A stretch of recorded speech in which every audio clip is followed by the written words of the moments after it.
a primeira impressão que eu queria colocar em relação ao poder de polícia, para nós pensarmos, né, é que o Tribunal Superior Eleitoral ele tem, desde 2018, uma resolução que regulamenta resoluções, né, 2016, perdão, e pretende que as resoluções tenham um caráter de permanência. Quer dizer, ele não quer mais fazer a cada eleição uma resolução só para 2020, só para 2022.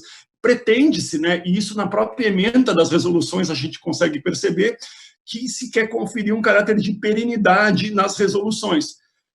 Isso me parece elogiável de um lado, mas de outro lado é uma tarefa hercúlea, né? Porque nós temos que combinar que eleições municipais e gerais têm dinâmicas absolutamente diferentes. E tentar condensar tudo isso em abstrato numa resolução me parece um tanto quanto ousado e, às vezes, de uma certa dificuldade prática. Então, o que me traz aqui, acho que é a minha maior preocupação mesmo, é em relação ao que o Tribunal Superior Eleitoral regulamentou de poder de polícia esse ano em duas resoluções. Na resolução da propaganda, artigo 7º e 8º, se eu não estou equivocado, e na resolução da representação, lá no artigo 54. Então, como foi colocado pelo professor Marcelo, o poder de polícia ele nunca foi de modo minudente regulamentado pelo Congresso Nacional, né? Nós temos lá o artigo 35 do Código Eleitoral, no inciso 17 ou 18, que diz que o juiz pode fazer ações para cercear atos viciosos às eleições. Então, a gente usa isso como um fundamento, às vezes, do poder de polícia. Eu estou em 1965, né? E, em 97, lá no artigo 41, se fala que o poder de polícia tem que inibir práticas ilegais, né? O que fez o TSE agora em 2020, e a priori isso é para 2022, para 2024, né? A priori é daqui para diante. Ele dá um viés bastante processualista, né? Ele bebe muito na fonte do processo civil para regulamentar um instrumento de caráter administrativo, né? O poder de polícia, só para que a gente possa compreender, dando um passo atrás para depois conseguir concluir, ele tem origem justamente naquela função da justiça eleitoral concebida a partir de um modelo de governança bastante atípico, né? Se nós vamos parar para pensar e analisar o modelo de justiça eleitoral brasileira, ele é absolutamente atípico.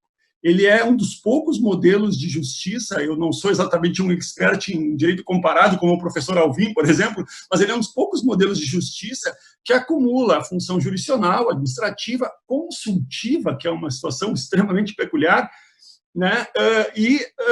Nesse sentido, o poder de polícia é nada mais, nada menos do que a faceta mais visível do direito administrativo, né, na esfera eleitoral.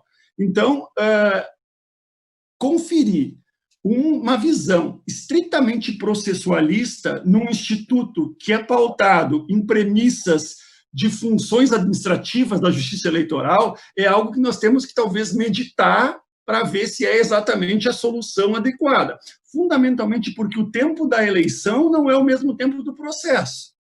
O professor Marcelo falou bem isso. A gente não pode, numa eleição, que às vezes 24 horas é o tempo suficiente para definir o vitorioso e o derrotado, esperar o tempo regulamentar de um procedimento que, por mais célere que seja, vai demorar uma semana. E me preocupa muito a questão do poder de polícia, quando, basicamente, o TSE, a partir da resolução 23.608, que é o que trata das representações, né, ele diz que veda-se, no exercício do poder de polícia, medidas tipicamente jurisdicionais como astrente.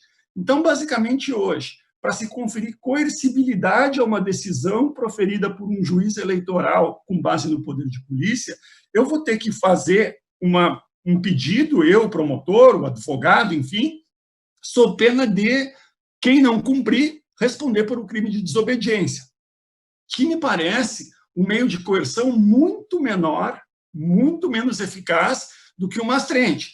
Porque, basicamente, nós temos no crime de desobediência a possibilidade de transação penal, suspensão condicional do processo e acordo de não persecução, né, se for o caso. Então, observem que o poder de coerção ele é muito menor do que uma multa de uma astrente que efetivamente vai acabar refletindo no bolso e, se não paga, vai ter reflexos, inclusive, no âmbito do próprio patrimônio do infrator.